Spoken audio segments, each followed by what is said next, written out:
Hello everyone, peace of Christ to all. In this video we will speak about what the Muslims always they come to us with. Your Bible is corrupt. And what the Christians do when they hear a Muslim saying such a statement, Christians they get in alarm and say no, this is not true. And honestly, Christians, you should not do that. Because simply when a Muslim he speak to you, when he say that the Bible is corrupt, do you know he's talking about what? Why you Christians always take an assumption that he is talking about your Bible? He is not. He is talking about the Bible which sent by Allah to a guy, his name is Isa. So he's not talking about your book. So if a Muslim he says to you, the Bible of the Christians is corrupt, you should know that he's talking about the Christians, which is in his book, which is following a guy, his name is Isa. We have no idea who is this guy. And the book which is corrupt is the book which is given from Allah to Isa. Now, honestly, is that my problem? Just to make it simple, I don't want to make it complicated. Abdul, listen to me. You are saying to us that your Allah, He sent the book. And then a bunch of Christians, they screwed your God and changed His book. Now, this is the problem of who? This is your problem. Because if your God is God, how the Christian, they change the book? How they can win against your God? I cannot even change a copy of Microsoft CD. They have a copyright. Your God could not even keep one copy? What kind of God he lose? And the Muslims, they say to us, their God, he sent 124,000 prophets. All of them, their books is gone. Except one prophet. His name is Muhammad. He was the victorious. Abdul, what's wrong with you, man? Your God is a big loser. Your Quran say clearly the following. In chapter, as an example, I'm not going to quote all the verses. There's a limited number of stupid verses in the Quran. Chapter 3, verse number 50. If you speak Arabic, you can read in Arabic. If you don't, just choose any translation, which all of them is false anyway. Because Muslims, they will never give you a correct translation in order to protect their religion from being exposed. However, I'm going to use the false translation just to make it more legitimate for the Muslims at least. وَمُصَدِّقًا لِمَا بَيْنَ يَدَيْهِ مِنَ التَّوْرَاةِ How Muhammad he say? He is approving the Quran, saying that Jesus is speaking in the Quran, and he is approving what is between his hands of the Torah. In the same time, we will find different story. This is mean, by the way, you can open the translation, go to any Yusuf Ali. Let's go to Yusuf Ali. Just wait. So people will not say, what are you talking about? We have no idea. We don't understand. All right. I have come to you to attest the law which was before me and make lawful for you wherever. So according to this, Jesus, he is telling the Jews that he received a book. It's called the Gospel. Thank you, Allah. So this is the Gospel of Allah now. Is the one later will be gone. Remember, Muslims, when you talk about the Gospel is corrupt, you are talking about the Gospel of your God, Allah, the God of all the Abduls, not our God. So Christian should not defend this story here, because simply this is the Gospel of Allah. And if Allah cannot protect His words, this is His problem, not my problem. Actually, this is enough proof that Allah cannot be God. You see, the Quran itself says, وَلَا مُبَدِّلَ لِكَلَامِ اللَّهِ. Nobody can change the words of Allah. Nobody can change the word of Allah. The Quran says that. And then you want to tell me that Allah, His word change? The Muslim, they will say to you, that verse mean the Quran. Why mean the Quran? It doesn't say the Quran. It says nobody can change the words of Allah. Let me show you the verse. There's a 3 verses speaking specifically that no one can change the words of Allah, and it doesn't say anything about the Quran. Alright? وَلَا مُبَدِّلَ لِكَلِمَاتِ اللَّهِ, chapter 6 verse number 34, chapter 6 verse 115, and the chapter 18 verse number 27. And by the way, what kind of God is God? He keep repeating the same verse over and over and over. You know? Anyway, welcome to the Quran. And none can change his words. Do you see it? This is your Muslim translation. None can change his words. His words. It doesn't say the Quran. However, let us say for the sake of argument, this is about the Quran. Well, this is very stupid too. Because why Allah decided to protect the Quran? Why He don't say the sentences about the Gospel, the Torah? Does it hurt Him? Why He allowed those books to be corrupt? If it's just an easy word, He can just say, you know, no one can change the word of Allah, and that's it. Nobody can change it.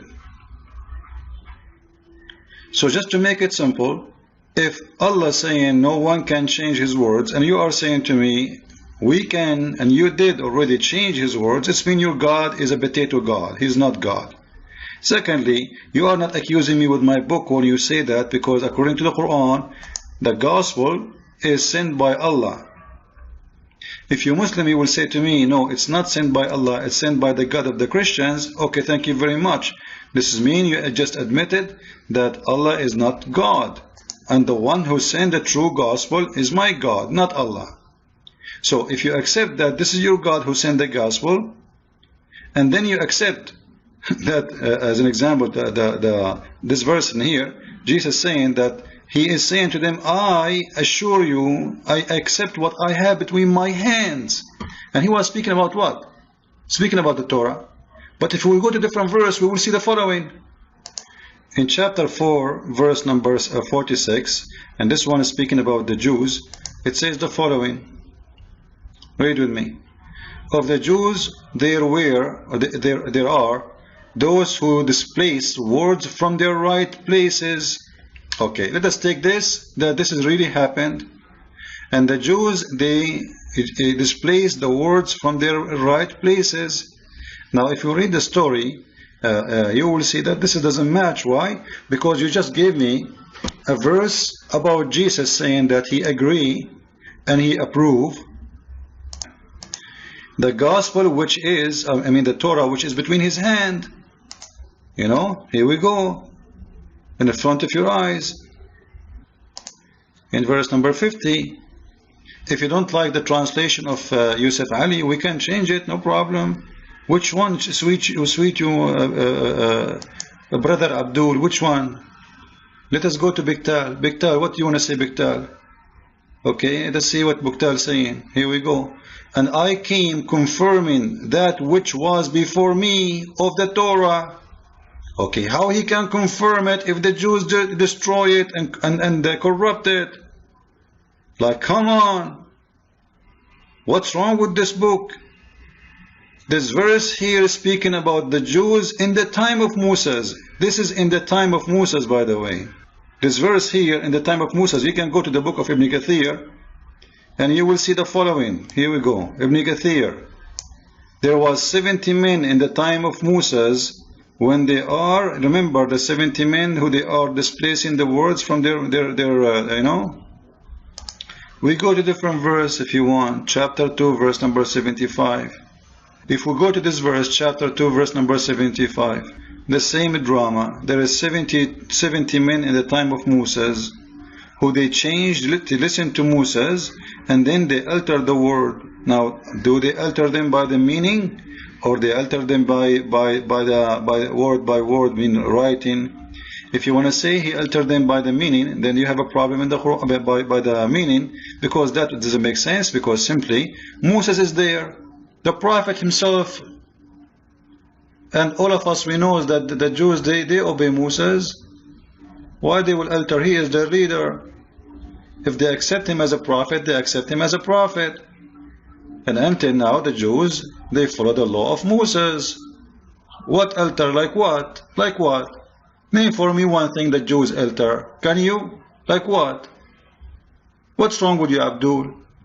Like, I understand you will say the Christians, according to you, they come with the Father, the Son, the Holy Spirit. What you would do with the Jews? You will say they alter what? What they did exactly? Or you want to say to me the Quran says they worship Uzair? I challenge you to find me Uzair in the Torah. It is nothing but a fabrication. So simply, the Quran is nothing but a shish kebab, fattoush, falafel book, mixed up together. Muhammad, he could not find his name in those books. Those people, they rejected him. And then he come to us saying, oh, your book is, I don't accept your book. However, we can show tons of proofs. Even Muhammad, he take an oath, putting his hand over the Torah. He swear by the Torah. How you can swear by a book? It's corrupt, you idiot. Now let us continue. What about the gospel? Did Muhammad says, I confirm the gospel which is between my hands? Yes, he said. Let us see. In chapter 4, verse number 47, Muhammad, he is saying he confirmed 2 books, not only 1 book. 2 books. The book of the Jews, which mean the Torah, and the gospel of Jesus. You can read any interpretation or translation you want. You see how nice I am? I'm just showing the Abduls one by one.